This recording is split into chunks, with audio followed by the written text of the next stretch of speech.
بەناوی خوای بەخشندەی میهرەبان سڵاو لە ئێوە خۆشەویستان ڕۆژوانانی عزیز خۆشحاڵم کە لە بەرنمەیەکی نوێ یاخود با بڵێن لە ئەڵلقەیەکی نوێی بەرنمەی ئاین و سروش بە خزمەتەوەی خۆشەویست گەشتمەوە. خۆشەویستان لە ئەڵلقەی ڕابردووە لەگەڵ مامۆستا جاسمە بڕیاری ئەوماندا بوو کە لە ئەڵلقەی دووەمیشا لەگەڵتانە بمێنینەوە سەبارەت بە بابەتی خورما. باوەڕەکەن بابەتی خورما و جوانی باخی خورماکان و ئەو دارە جوانانەی کە لەم دەوروبەرە هەیە و کە ئێستا ئێمە لە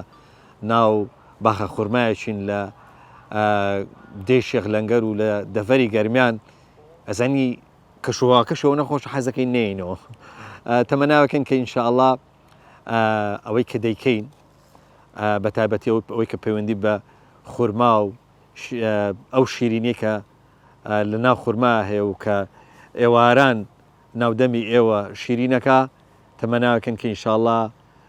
زمانیش و گفتاریش و ئەخلاقیشمان شیرنکە. فەرموون ئەم ئێوارەیەش بە پێکەوە لەگەڵ مامۆستا جاسمە بابەتی خورماکە تاوتوێکەینەوە. فەرموون.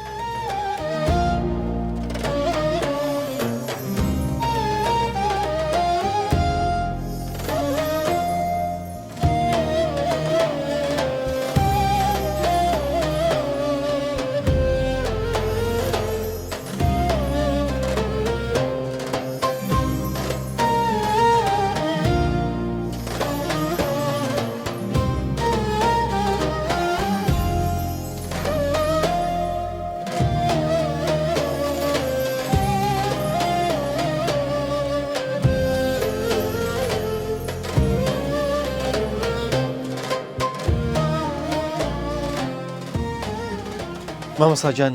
سەلام عەلەیکوم و ڕەحمەتوڵڵاه. وعەلەیکوم سەلام و ڕەحمەتوڵڵاهی و بەرەکاتوه. سوپاس دەکەین کە لە ئەڵلقەی دووەمیشا لەگەڵمانە بووی مامۆستا جان. خۆشحاڵ بووین لە خزمەتتانە. موفقتان کە ئینشاءڵڵا سەربەرز بن. هەموو یارمەتیمان دەبێتەوە ئینشاءڵڵا پەیامێک لێرە بگەێنین ئینشاءڵڵا. جا مامۆستا ئێستا لەوانەیە بینەرانی خۆشەویست پرسیاری ئەومان لێ بکەن بڵێن باشە ئێوە لەگەڵ خورمایە بابەتەکەی ئێوە خورمایە بۆچی ئەم نارنجانەتان لەگەڵا داناوە بەڵام خۆ دەزانی کە لێرە لەژێر دارخورماکانە عرف وایە عرفی ئەم باخ و باخاتە وایە کە مزرمەنیەکانە خەنە ژێرەوە واتە بەڵێ بۆی سێبەری بۆ بەس زەبەت هەتا بۆی جۆرێک لە شێداریش هێڵێتەوە مامۆستا بۆ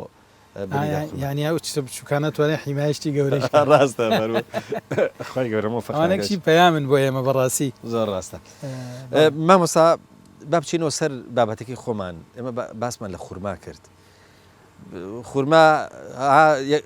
لە کوردەواری ئەڵێ فڵانشت زۆر شیرینە بەس خورماش ماشەڵڵا زۆر شیرینە هەم لە باسکردنیە هەم لە خواردنیە هەم لە جوانی درەختەکەیە. مامۆستا ئەو سیفەتانەی ئینسانی بڕوادار کە بێ وەکو خورماوا بێ یاخود ئەو سیفەتانەی کە لێکچووە لەگەڵ بڕوادارە ئەو سیفەتانە بێ چی بن؟ بەڵێ طبعاً ئێمە کۆمەڵێک سیفات هەیە پێغەمبەری خوا صلی الله علیه و سلم بەس بە ئاماژە فەرمووی نمونەی دارخورما وەکو ئیماندارە. زاناکان ابن قەیمی جەوزی و کۆمەڵێکی تر لە زاناکان جۆری زۆر یعنی ئەمەی کە باس بکرێت لەوانەیە مشتێک بێ لە خەروانی باسکردنی ئەم بابەتە کە زۆر بەوردی مەسەلەن بۆ نەیەکێک لە هاوشێوەی مرۆڤی ئیماندار لەگەڵ دارخورما هەنێکیمان باس کردووەیەکیان سەباتی ئیمانیەتی خوا فەرمێ ئەصلها ثابت. یەکێکی تر لەوانە بەروبوومی شیرین یعنی ئەم بابەتە هەستەکەم زۆر مهمە بەروبوومی شیرین بەڕاستی ئینسانی موسڵمان هەمیشە بەروبوومی شیرینە هەمیشە لە هەر شوێنێک پێغەمبەر لە حەدیثێک ترا فەرمێ ئیماندار وەکو بارانی نەرم وایە لە هەر شوێنێ دا ببارێ قازان جەگەیەنێ. یعنی حتا لەگەڵ دوژمنیشە ئیمانداران هەوڵیان داوە جەهدی ئیمکان ڕێگەی دروستیان پیشاندن ئەو کەسانەی کە سەرڕۆیشیان کردووە کە لایشیان داوە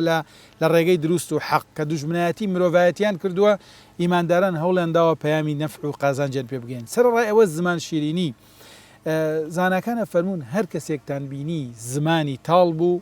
ئەوە نیشانی نیفاقە لە دڵی ئەکینە ئیمان هەمیشە لە ئینسانی ئیماندارەوە هەمیشە پاڵ نەرە بۆ ئەوەی زمانی شیرین بێ بۆی قسەی باش بکە بۆی قسەی خێر بکە. پێغەمبەری خوا صلی الله علیه و سلم فەرمێ من كان يؤمن بالله واليوم الآخر فليقل خيرا أو ليصمت. خێر شیرینە هەمیشە. ئەمە یەکێک لە سوودەکانی بابەتەکە لە بەرەوە بەرنامەکەمان گشتی بەوە نەچێ بە کورتی کۆمەڵێک باس دەکەم بۆی خەڵک بزانێ هەر بەڕاستی ئینسانی ئیماندار نمونەی دارخورمایە. ئیتر شتێکم لەبیر نەچێ هەر کەسێک دارخورما بی ئەی خۆی سێمە لە دارخورمای کەلارەکەین لەوە چێ کەسێکی حیجاز لە دارخورمای ئێوە بکە خی گەورە مێرەمان ئیمانداری شوێنەکان سیرەکرێت صفاتی دارخورماکە بەو شێوازە سیرەکرێت کە لەو بیئایە سێمە لە منتەقەی گەرمیانە دارخورمایەکی زۆرمان هەیە تاکو منتەقەی خانەقین و ئەو بەری سیروان و کەلار حتا ناو کەلار و بچێ بەرە و ژووریشمان هەر خورما لەم ناوە زۆر هەیە یەکێک لەوانە گڵاکەی ینی گڵای هەمیشەیە گڵای دارخورما گڵایەک نیوەکو دارەکانی تر گڵاوەرێن و گڵای هەمیشەیانەیە کە ئەمە نیشانەی ئەوەیە کە بە مەوسم ئینسانی ئیماندار ئوسولی تەقوای ناگۆڕێ هاي مەسەر بژن لە سەرمایە جنی و فرۆش بێ و لە گەرمایە قسە نەرم بێ و یا کەسێک نییە تەلەون بکال بە پێی مەوسم یان بە پێی مەسلحەت بۆ مەسلحەتی خۆی ئامادە بێ خۆی ڕوود بکاتەوە و دوایەوە جارێکی تر کەلپەل لەبەرکاتەوە بەڕاستی ئەمە یەکێکی تر لە سیفەتەکانە یەکێکی تر لە سوودەکانی دارخورما قازانجی هەمیشەیە نەبڕاوەیە لە چوار وەرزەکای و کەسانی دارخورمانی لە هەر چوار وەرزەکای استفادە لە دارخورماکرێ حتا لە لق و پۆپەکانی لە زۆر شتی تر یەکێکی تر لە فەرقەکان یعنی با بڵێن هاوشێوەیەکانی ئیماندار لەگەڵ دارخورما هەتا سەری مابێت ئەژی سەریت بڕی نامێنێ ئینسانی ئیماندار تا سەری مابێت دەست تۆ ئیماندار ئەگەر دەستت ئیش ناکە قاچت ئیش ناکە پەک کەوتەی خاوەن پێداویستی تایبەتی تۆ ناکەوی تۆ مادەم سەرت ماوە تۆکو دارخورما پێغەمبەری خوا صلی الله علیه و سلم هەر سەربەرزیت مادەم سەرت ماوە یەکێکی تر لەوانە ئارامی دارخورما لەم گەرما قارسەی سەیوە کەلار چەند گەرمە یانی لەو گەرمایی کەوا کۆمەڵ لەو شوێنانی کە دارخورمایە بەعام شوێن گەلێکی گەرمن یعنی قەت لە کوێستانە دارخورما کەلار بەراورد بە شوێنی دیکەوە هەر باسمان کەمترە لە چاوخانەقین و لە چاو هەندێک شوێنی ترا بەڵام هەر هەشمانە بەڵام هەر پێویستی وە و گەرما هەیە ئاسەی سەبری دارخورماکە لەسەر ئاوە سوێر و گەرمیە و ئەو گەرمی ئەنجا تۆ بڕۆ سەربانی کەلار دەدەقە بۆ ئەزانی ئەو دارخورما لەو بەرزیە چۆن بەرەنگاری ئەو گەرما بێتەوە ئارامی جوزئێکە لە ئیمانی ئیماندار یەکێکی تر دارخورما تا تەمەنی گەورەتر بێ خورمای جوانترەدا ئیماندار حتا گەورە ئەبێ خێری زیادەکە یعنی سەرکەن خەڵکانێکەیە تا گەورە ئەبن فاسقترە بن تا گەورە ئەبن زەرەر زیاترە دەن لە کۆمەڵ ئیماندار کەسێک ئیمان لە دڵیا جێگیر بوو بێ حتا گەورە بێ خێری زیاترە بێ یەکێکی تر لەوانە دارخورما دڵی لە ناوە یعنی جومارێک هەیە لە ناوێ پێڵەن جومار لە ناوەڕاستی دارخورماکەیە وەکو دارەکانی تر نییە گشتی لە ناوە پواز بێ ئەم لە ناوە جومارێک هەیە جومارەکە پوازی نییە لەسەر جادەکان لای ئێمە کەمتر هەیە دارخورما لە ئێمە نابدرێ بەڵام ئەو شوانەی کە دارەکانیان ئەمرێت جومارەکان بڕۆن بچون بۆ کەربەلا و نەجەف لە خوار تێپەڕن لەسەر جادەکانە جوماریاندانەوە بێتە فرۆشن پارچەیەک دەدەنێ سەرێکی لە ناوە شیرینە دارخورما لە ناوە نەرمە نیشانەوە تا ئینسانی ئیماندار دڵی نەرمە شیرینی لە ناو دڵی هەڵگرتەوە بۆیە بەرهەمی شیرینەدا یەکێکی ترەوەتانێکە بەرزیەکەی نیشانی عیزەتی نەفسیەدا یەکێک لەوانە دارخورما بۆ ڕۆشنە پێک هاتن و بۆ بابەتی دروستکردنی خورماکەی پێویستی بە تینی خۆری زیاتر هەیە ئینسانی ئیماندار پێویستی بە قورئانە بۆ زیندوو بوونەوە قورئان ڕۆشنایی قورئان بەس ئەتوانێت ئینسانی ئیماندار ڕابگرێگینە هیچ ڕۆشناییەک ناتوانێت یەکێکی تر جیاوازیەکانی دارخورما وتمان 2000 جۆر هەیە جیاوازیەکان نیشانەی جیاوازیە لە تەفاوتی ئیمانە هەندێک دارخورما هەیە لارە هەندێک هەیە نزمە هەندێکەکەی زۆر بەرزە هەندێکەکەی خورماکەی شیرینترە هەیە کەمتر بە پێی بیئەکەی و بە پێی تەبع و پەروەردەی و شوێنی پەروەردەی و شێوازی پەروەردەکردنەکەی بەرهەمەکانەدا ئیمانداریش بەم شێوەسەرێکی کەسە ئیمانی زەعیفە کەسێک ئیمانی بەرزە یەکێکی تر لەوانە دارخورما و باسمان کرد لە حەڵقەی پێشوشە بەلەقە بەرهەمت ناداتێ ئیماندار بەعیزەتە قەت منفعەتی زەلیل ناکا بۆ کەس بڵێ وەڵا لێم بدە من هەر پێتە بەخشم یەکێکی تر لەوانە دارخورما بە بیئە ناگۆڕێ ئاوی سوێرەکەی تەبنی بەرهەمی شیرین تەداتێ یەکێک لەوانە بەرزبوونەوەی لە زەوی و دوورکەوتنەوەی لە نەخۆشیەکانی زەوی نیشانەیەوەتانێ ئیماندار ئەگەر لە زەویەک عیبادەتیان لێ مەنع کرد ئەچە دوورەکەوێتەوە بە دینەکەی فیرارەکە بۆ شوێنێکەوە خوا فەرمێ ئەلەم تەکون ئەرض الله واسعة فتهاجروا فيها معنای هیجرەتەدا کۆچ بکە لە شوێنێک کە نەخۆشیە گەیەنێتە بەرەو بوومە جوانە شیرینەکەت نایڵە شیرین دەرچێ دوورکەوەرەوە لە بیئە ناخۆشەکە کاتێک کە تۆ ئەزانی لە ناو بیئەیەکای نایڵێ خورماکەت شیرین نایڵێ بەرهەمەکەت شیرین بێ ئەبێ دوورکەویتەوە لەو بیئەیەکەوە زیانت پێگەینە یەکێکی تر لەوانە بۆ پاراستنی بەرووبوومەکەی بۆ پاراستنی بەروبوومەکەی دایکی کە زەویە دایکی خۆی بەجێ دێڵێ بۆ خزمەتکردنی ئەوانەی کەوا دایکی پێگەێنێ یعنی ئەو جۆرێکە لە وەفا یعنی هجرەت و دووری لە دایکی خۆی کە زەویەکەیەتی قبول ئەکا دان بەخۆیان ئەنا بۆی بەروبوومی شیرین کەوا بەرهەمی دایکەتی بداتە خەڵکی بڵێ هەدایکم چیتان پێ بەخشێ بچووکی بەروبوومەکە و باڵ ئیسە سەرکە مقارنە بکە داری گوژاڵکە هەیە لە منتەقەی گەرمیان لای ئێمە زۆر هەیە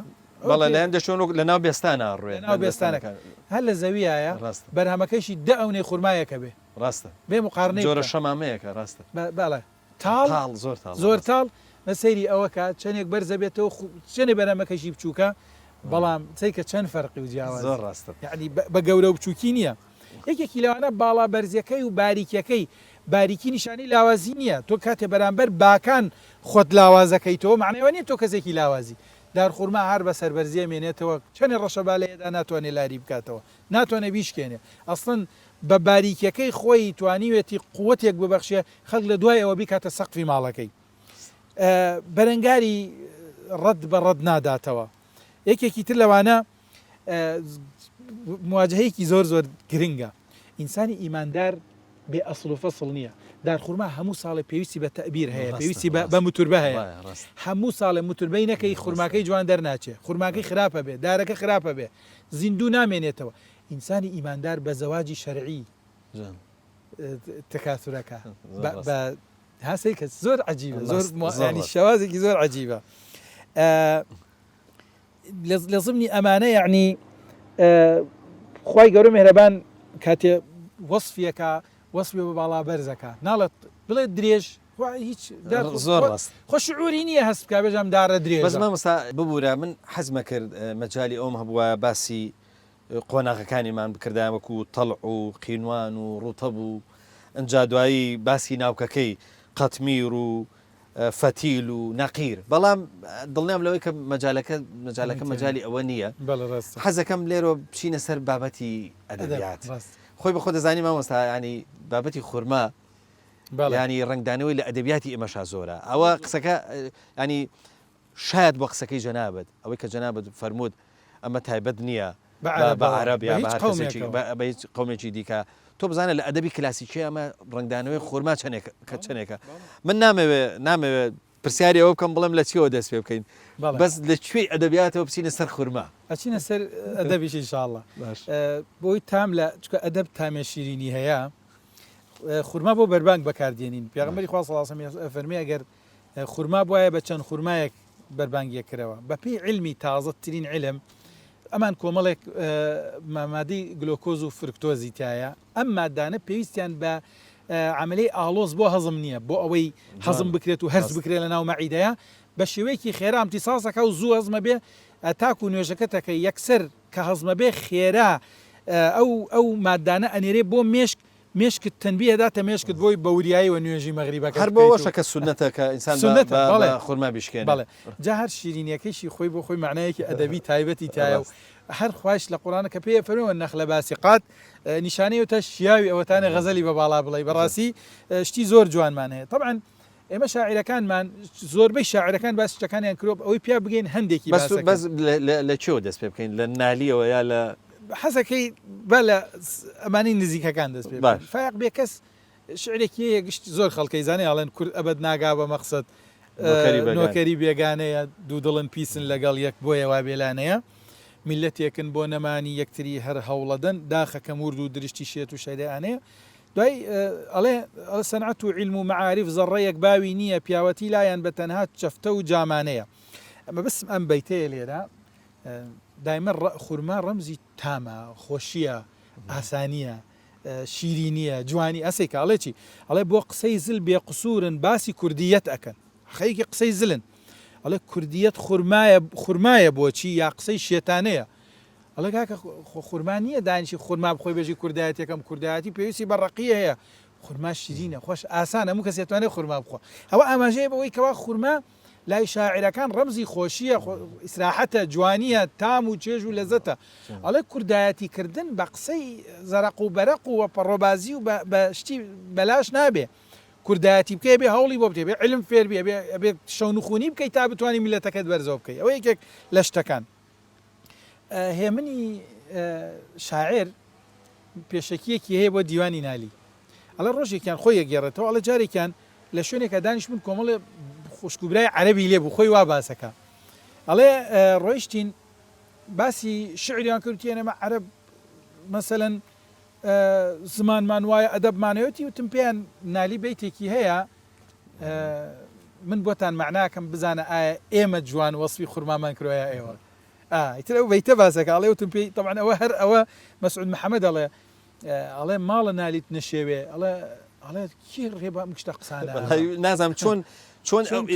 دەرچی ئەوەی کردووە خورما ئەوە باسکە ینی نالیش لە شوێنێکانیە خورما هەبێ ڕاستە نالی لە شارە زور بووە شارە زور خورمایتیانی ئیساگەر خەڵکی گەرمیان بواە هەن کاکە لای ئەمەیە خۆی دار خورمای هەبووە ئەم وەصفە ئەڵێ وتی دەخیلت بە منەخیلی یاڕوتابی وها شیرین و سینە نەرم و دڵڕق دار خورما وتمان دڵی نەرمە دارەکە دڵی نەرمە لە ناوە جومار هەیە و سینەی ڕقە بۆ خۆی بەڵێ باڵای بەرزە خورما خۆی باڵای کورتە ها ڕاستە سینەیشی نەرمە دڵی ڕقە عکسی یەکەن ڕێک ئەمانە بە مەحبوبەی ئەڵێ باشە تۆ دار خورمای یا خورمای بە پێی باڵاکە تا بێ هەڵی دار خورمای بە پێی شیرینیەکەت و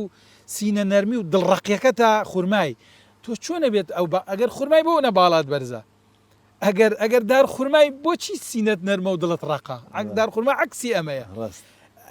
ئەڵە کە بۆیانم باس کرد واقعیان وەرماوە وەڵی ئێمە نەمازانێشتی وا بێژین و تەسەوڕمان نەکردە بتوانین دار خورما تەشبیهکەین ئافرەتەوە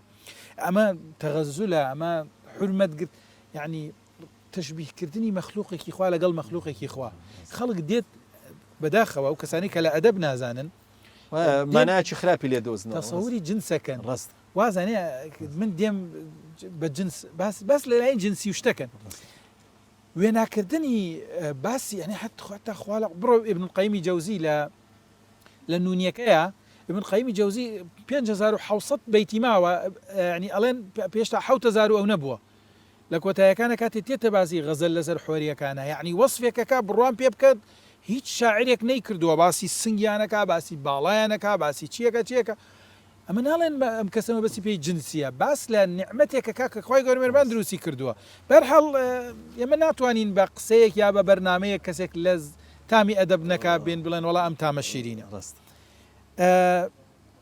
لە زمنی ئەمانە مەسەلەن بۆ نمونە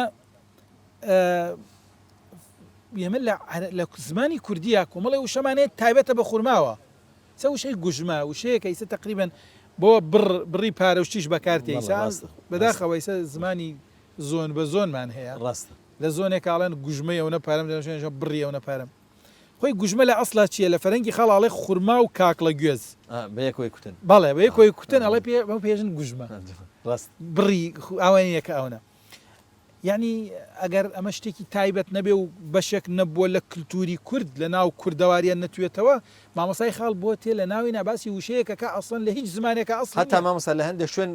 ژێکاکەن بەجێ بەڵێ گوجمە تۆ سێت لە زمانەکانی تر مەسەل عەرەب ئێمە هاوسێمانە ژیان نییە گەیان نییە ئەم گوژمە لە کوێ ناوێت کورد بە تایبەت یعنی حتا لە زمنیەوانە کەلیمەی قۆرت ئیسا هەولێری بە چاڵەڵێن قۆرت ئەڵێ کەتە ناو قۆرتی وانە نەتان لە منتقەی شارباژێڕ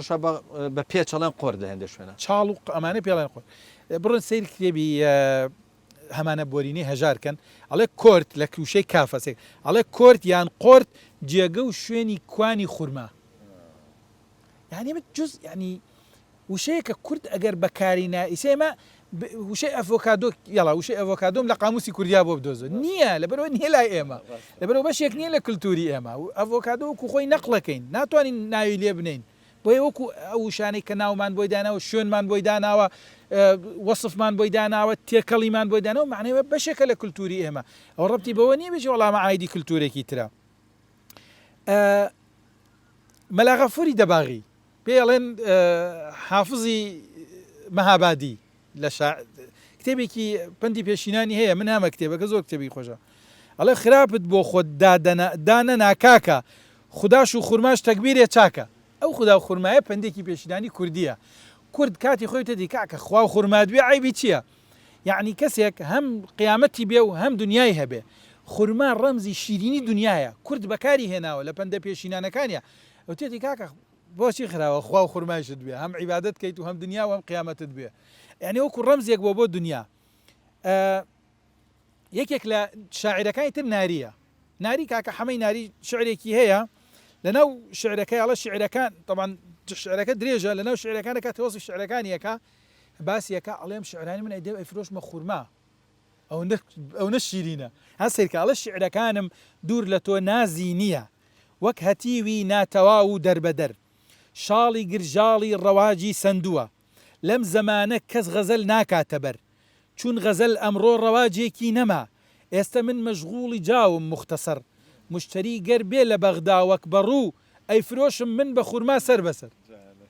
ئەڵە شیرینە شعرەکانی من ئەیدە بە خورماڵێ بەڕوشی بەکارێ ناوە بەڵێ بەڵێ ئەنج لە ناو قسەکانی تریشاڵ ئەڵێ گەر بە نارنج و ترنج و پرتەقاڵ بیکڕن نەفعی نەبێ ناکەن زەرەر تێگەی بەرحەڵ شعرەکە درێژە من وەسمەوە بوو کە لە ناو ئەدەبیاتی کوردیە خورما جزئێکی زۆر گرنگە لەوانەیە من بۆەوەی خەڵک دوایی نەڵێن مەسەلەن خۆتە زانی خەڵکانێک هەیە صفەتی شەغەبیانەیە لە شەغەبی منطقی شەغەبی فەلسەفی مەقولات بە دوای مشاغبەیە ئەگەڕن مەسەل بۆ منە شاعری وامانەیە سە مەسەل هەژاری موکریانی ئەڵە شاخەکانی ئەمە خورمایتیان ڕاستە منی شەڵم من لە شاخە خورمامان نیە ئاساییە منە تو ئەم لێرەش بڵێم وڵا کاکە گەرمیان گوێزیتیانە زۆر ئەتیادیە ئەو بابەتە ڕاست ئێمە لە شاخە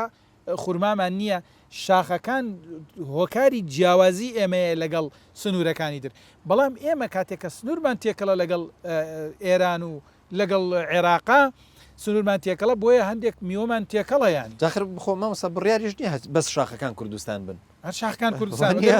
ئەگەر وابێت تۆ ئەدەی لە تاریخی ئەگینا هەنار ئیسێمە هەناری هەڵەبجەیەکێکە لە هەنار هەرە خۆشەکان دەی شارەبانیش هەناریەیە لە خواریش هەناری زۆر ڕاقیەیە و دەنگی داوەتەوە دەی قابل ئێمە بڵێن وڵات تەواو تر هەنار ئەو بڵێ هەناری کوردێمە بێژینی عەرەبە ئەمانە بەڕاستی فکرێکی نەخۆشە ئێمەی مسلمان ئێمە ئیسلامی ئەبێ هەوڵ بدەین نێڵین کەسانێک بەهۆی شەغەبەوە بدا لە سەقافەتمان سەقافەتەکە بە جۆرێ بکات بڵێ وڵاو ئەوە هی دینە هی کورد نییە لە کاتێکە من سەدان نمونەم هەیە لە شعر و ئەدەبی زمانی کوردیە کە ئەمان هەیە مەسەلەن سابری ئەڵێ دەستی من کۆتاه و خورما بەرز و باڵای ئەی خودا تۆ سەبەب سازی بکەی ڕۆژێک کە خورما بێتە دەست یعنی خۆیان من دەستم کورتە و خورمای تۆ بەرزە خورما یعنی دنیا یعنی شیرینی دنیا یعنی چێژ و لەزەت ئەڵێ خۆیان من ناتوانم بگەیمە خورما و چێژ و لەزەتەکان من دەست کورت و خورمای تۆ بەرز خۆیان دەستم گەێنە خورما بزان شاعیرەکان چەند ڕەنگی داوەتەوە سالم ئەڵێ نابەڵەت بێچارە بوو دڵ ئارەزووی ئارامی کرد هات و نەیزانی لە پڕداکەوتە ناو چاهی جەفا حیلە خورمایە منیش مێش جسری دامی عنکەبوت نفسی سەرکەش دام نەدیوە ڕوو لە شیرینی دەکە ئاسێر وەسفێکی زۆر ئەدەبی جوانە ئەڵێ کاکە گیان حیلە و ساختەچێتی زۆر شیرینیت خەڵەتێنن ئەڵێ بە جسرێکە کە بە دەزووی عنکەبوت دروست کراوە لە ژێریشە هەرچی بەڵا هەیە ئەڵێ نفسیشم وە دوای خورماکەی ئاڕواگەرێکی وەسەری بڕۆ بەسەر داوە عنکەبوتەکە بڕۆ ئەکەوێتە ناو چاڵ ئەڵێ چی بکەم نفسم هەر داوایەکە ئەبێ هەر بڕۆم بۆ خورماکە هەمزان خورما چەند کاریگەری هەیە ئەمانە نیشانەی ئەوەیەکەوە یعنی ئەمە جزئێکە لە خۆ سالمی صاحب قڕان لە سلێمانی بووە خۆنالی لە شارە زوور بووە خۆ ئەمانە شوێنی خورمایش نەبوون بەڵام لەبەرەوە خورما بەشێکە لە بەرهەمی میلەتی کورد بڵاو بووەتەوە نابێت ئێمە ئەم سەقافەتە ئەم بابەتە بەهۆی قسەگەلێک وڵا کاکە من خورما بەربانگ ناکەمەوە لەبەرەوە خورمای کورد نییە ئەمە گەورەترین ئیهانەیە بۆ تاریخی ئێمە گەورەترین سوکایەتیە بۆ هەوڵدانە بۆ ترازاندنی دین لەگەڵ ئێمە ئەبێت خاوەنیان بابەتە بین مامۆسایانی ئاینی باسییان بابەتە بکەن کە بێ حساب بکەن بزان چەند بەش لە کوردستانی ڕۆژهەڵات و چەندێک لە کوردستانی خۆمانە تاکۆچێتە مەنەلی خورمای مەنەلی یەکێکە لە نمونە تایبەتەکان لە حیجازە بڕێک نمونەیە لە حیجازە نیە لە مەدینایە ئەو خورمانیەکە لە مەنەلی ئەگەر جاران خەڵک فەقیر بوو بێ سنوورەکان داخراو بن کەسەکە لە گوندەکەی خۆی زیاتر نبینی بێ لە شارەکەی خۆیان نبینی بێ بەڵێ ئێستا سنوورەکان ئەوە فراوان من و جەنابەت ئەمڕۆ لە بن کۆمەڵک دارخورما بەرنامەکەین ناتوانێتمان لێمان بشارنەوە لە کاتێکە خورماکان خورمای کوردین خورمای کوردی خۆمانی کەلاریە کاکە ئەوەتانێ بۆیە ئێمە خۆی زۆر گرنگ بوو لەگەڵ من بەرنامەکە لەگەڵ مامۆسایەکی کوێستانی بتان کردایە وەکو من ئاوەشانازی بە دارخورماکانمان نەکردا ئەمانە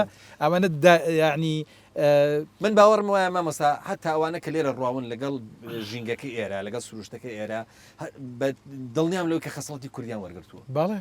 هەمان خەسڵەت ئیسە لە منتەقەی خۆمانە سیفەتە گەرمیەکەی دارخورماکانمان هەنێک طیباعی کەلاری تایە لە منتەقایە مەسەلەن بۆ نمونە ڕقی دارەکەی جیاوازە لە ڕقی شوێنێکی تر یعنی لە ناو منتەقەی گەرمیانە یەک تۆز سیفەتی مزارعی تایە شتێکە بابیر بێن باڵێ وازم ئەم باخە نەبوو باخەکەی ئەودی بوو من مانجی دو سێ ساڵ لەمەوە پێش هاتم لێرە بەرنامەیەکم کرد تەکلیفم کرد چوومە ناو باخێک هێشتا خورمای پێوە بوو لە مانجی دووە بۆی لێ کردینەوە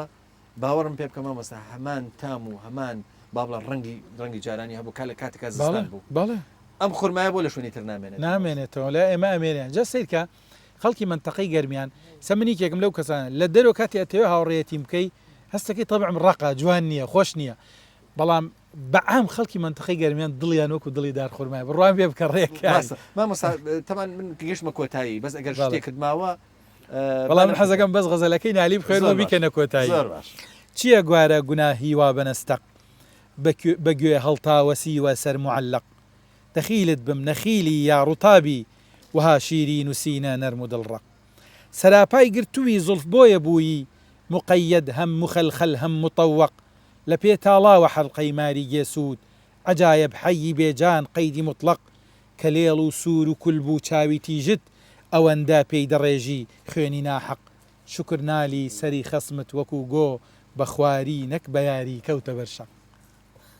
وڵی لازانیم فعلەن لە چۆ بچیتە سەر ئەم شعرە سپاس دەکەم مامۆستا جاسم کەلاری ئێمە جەنابتمان ماندوو کرد بەس زۆر خۆشحاڵ بووین ئەمڕۆ زمانی جەنابەت وەکو لە خورماکان شێرنتر بوو خۆشحاڵ بووین کە دڵنیاشم لەوەی کە چۆن ئێمە خۆشحاڵ کردووە بینەرانیش خۆشحاڵ کردووە خی گەورە خێرە بنووسێ خی گەورە پاداش داتەوە ئێمە زۆر سوپاس دەکەین خۆشحاڵ بووم لە خزمەتتانە سەرکەوتوو بن و خۆتان پارێزی سپاس دەکەین بەڵە خۆشەویستان بەم چاوێ گەشتینە کۆتایی ئەماڵ قەیشمان تاکو بێگەشتنەوەیکی دیکە هەمووتان بەخوای گەورە ئاسپێرم خواتان